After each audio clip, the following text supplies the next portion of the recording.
Hello everyone, welcome. I'm Mike Rutherford, happy to be your host for this Missouri Teacher Development System Artisan Teacher On-Demand Learning Series. We're taking several themes from the Artisan Teacher series, several that are particularly well aligned to your MTDS competencies, and producing a little short video with some reflection pieces in it to help us as instructors to be ever more effective in our pedagogical craft. So welcome in. The Artisan Teacher Initiative, as you may be familiar, is a study of 23 different themes of craft skill that teachers employ to have particularly good results in their classrooms, pre-K all the way through adult learning as well. The 23 themes were developed over 50,000 observations and over 15 years of just being in enough classrooms and staying long enough in each one to try to get a handle on and some labels for what particularly gifted teachers do when they're having a particularly gifted moment, right? You know, this happens all the time. You're teaching and you're doing a great job, but then all of a sudden things start to crackle a bit and you're doing an extra great job. We tried to put ourselves in a situation where we could be there when that happens, take copious notes, give it a name, and write some things down about it.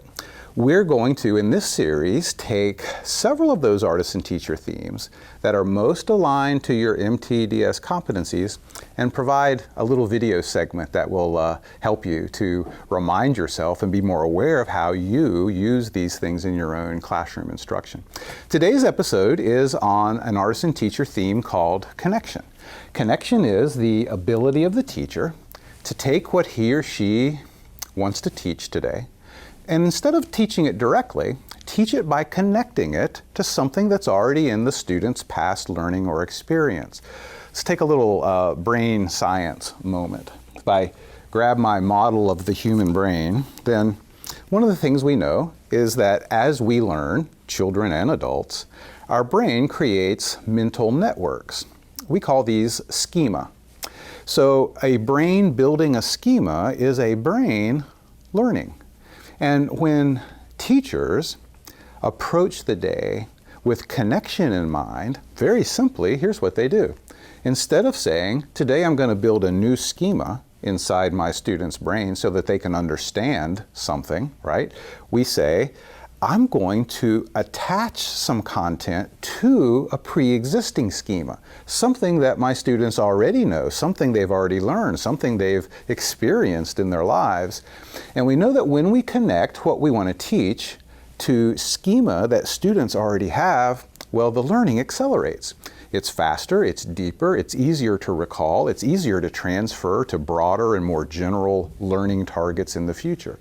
That's the essence of connection. It's our impulse as teachers, our ability to say, what could I connect this to? Instead of starting a new schema from scratch, which you could do, but it would take quite a while, let's build onto a pre-existing schema. An example that helps me understand a little bit better how connection works is GPS. So, you know, if I wanted to go somewhere here, we're in just outside of Charlotte, North Carolina today, and if I wanted to use my Google Maps app to go somewhere, all I would do is push in the destination and hit directions.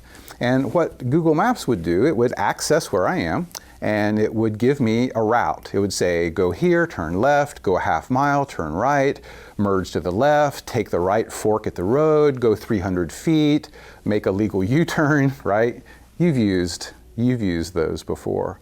What if your GPS was advanced?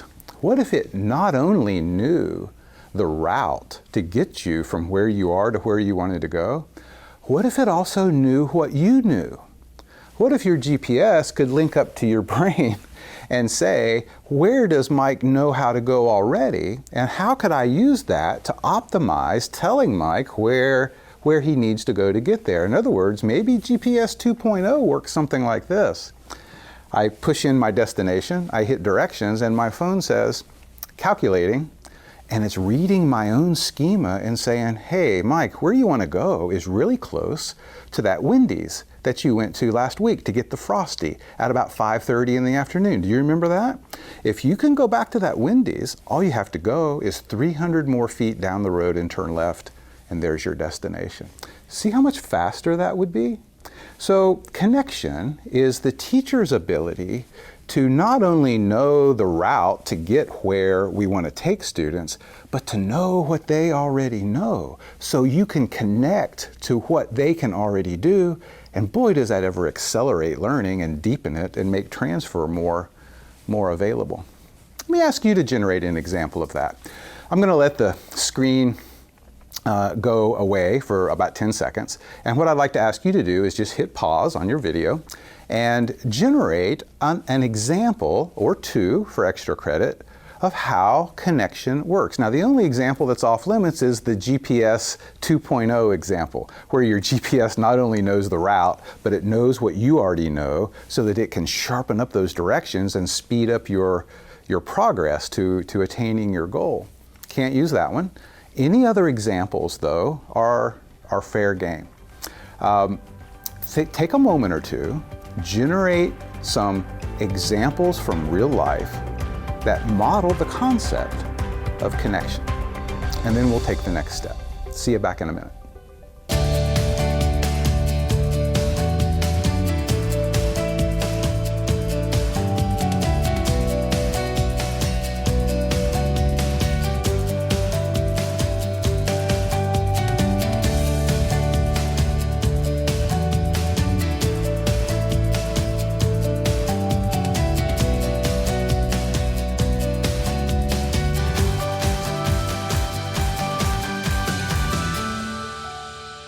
Hey, welcome back. So we've been generating some examples of the concept of connection.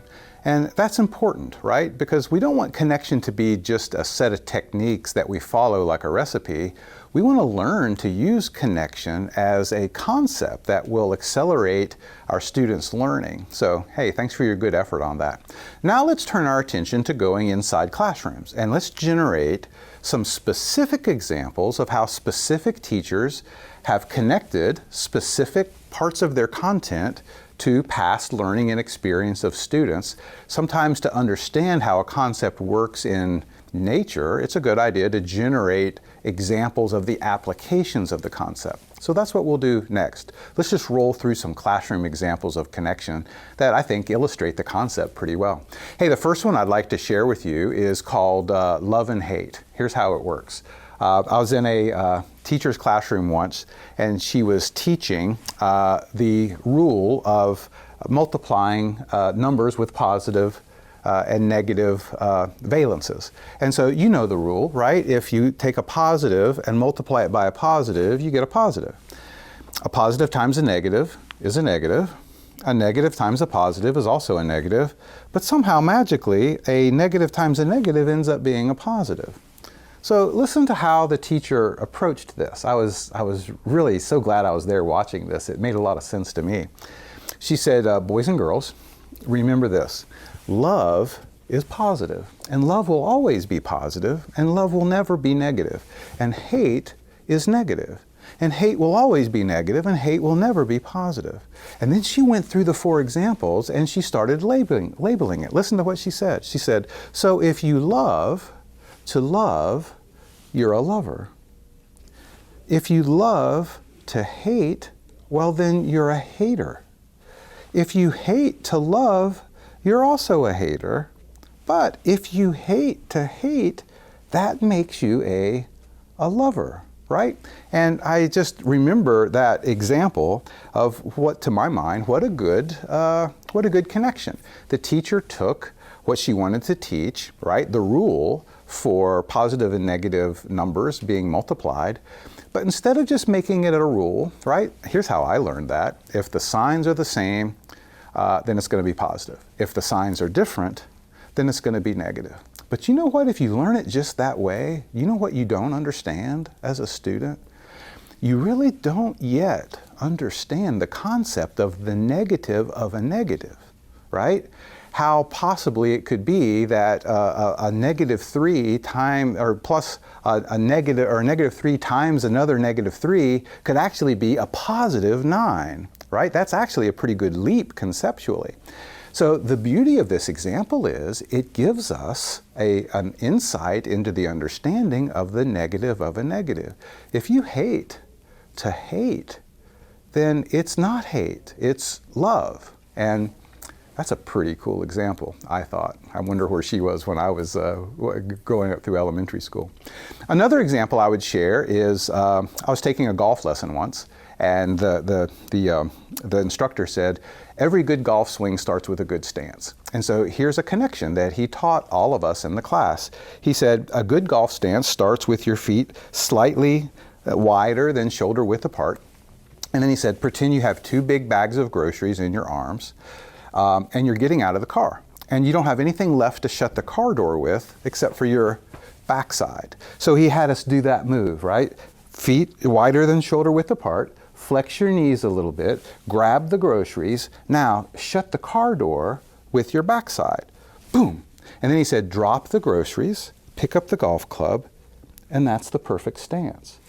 You know, I'm not a very great golfer, but I do have a good stance because I was taught by a teacher who, instead of going through and creating a new schema, he said, what could I add this onto?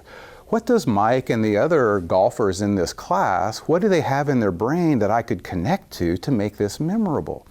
Groceries and shutting car doors? It's a pretty sweet connection.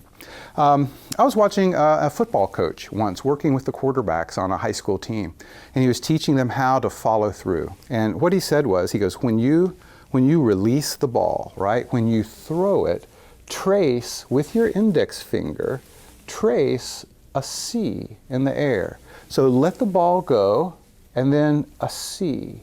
And if you'll remember the C, trace the C, what you'll do is you'll get good at throwing a pass that has a tight spiral. And the advantage of a tight spiral is it cuts through the air more efficiently. It goes farther, it goes faster, and you know what? It's a lot easier to catch than a wobbly duck pass. What was the coach doing? Taking a skill and saying, let me connect what I want to teach to some schema that's already in the student's brain, the athlete's brain. In this case, it's the, tracing a C in the air.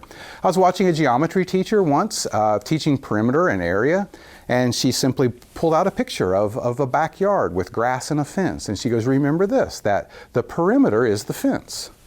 The area is the grass. And I don't know, there was just something simple about that every student in the classroom really benefited from that. Perimeter is the fence around the backyard, and area is all the parts of the backyard that are covered in grass. I thought that was a pretty good connection. I saw a history teacher once teach the 3 branches of the federal government by connecting it to paper, rock, scissors. Right? He had students play a few rounds of paper, rock, scissors with each other. And then he said, let's let paper be the legislative branch because they pass bills. Let's let rock be the executive branch because the president can veto legislation.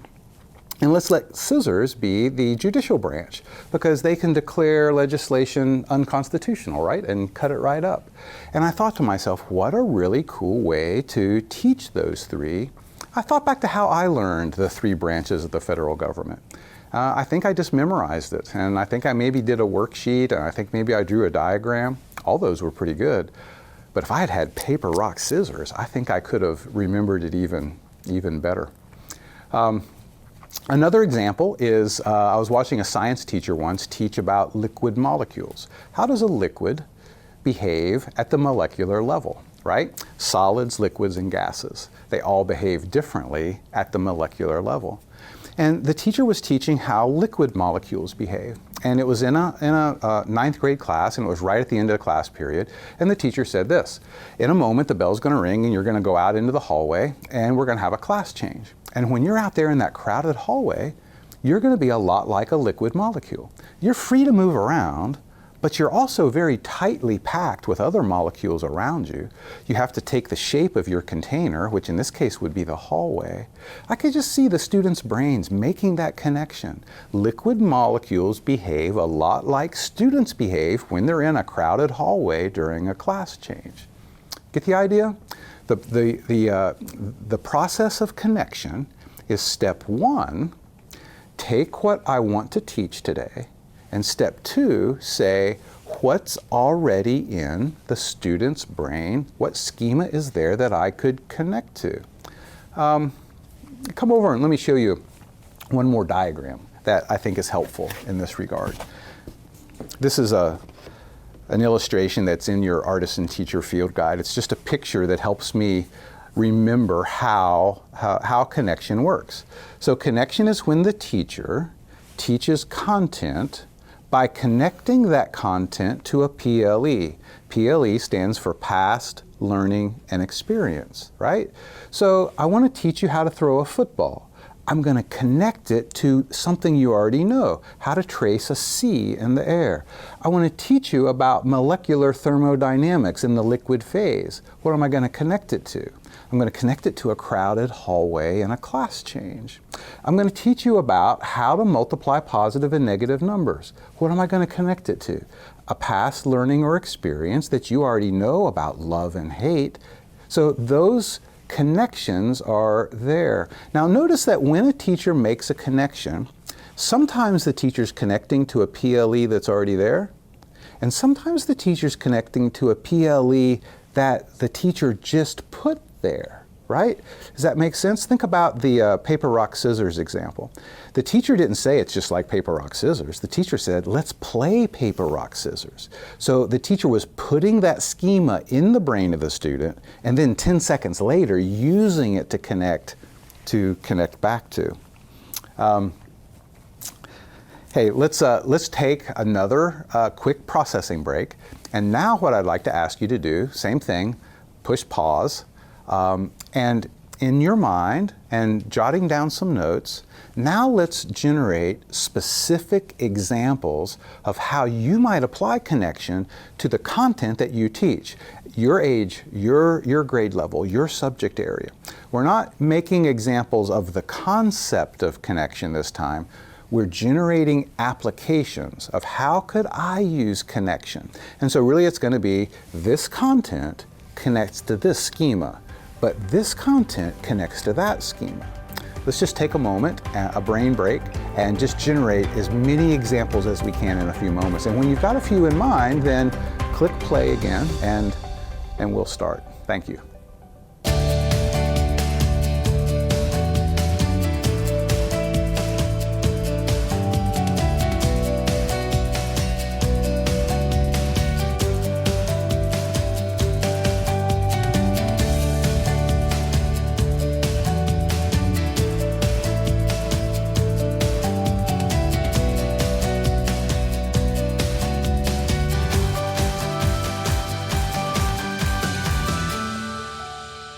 Okay, welcome back.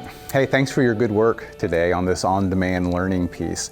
What we tried to do today is just look at a concept, an artisan teacher theme that's very well aligned to your competencies, and to say, how does this work in nature? And then how can it work in classrooms? And you've generated some good examples of both of those. In your Artisan Teacher Field Guide, right, this is theme number 9. The name of this theme is Connection, and we were working on connection today because connection is so well connected, right, and particularly well aligned to your MTDS competencies. You know, part of your competencies say teachers will understand what students already know and will connect to that past learning and experience. So obviously the theme called Connection is right on target with that. Thanks a lot for your good work.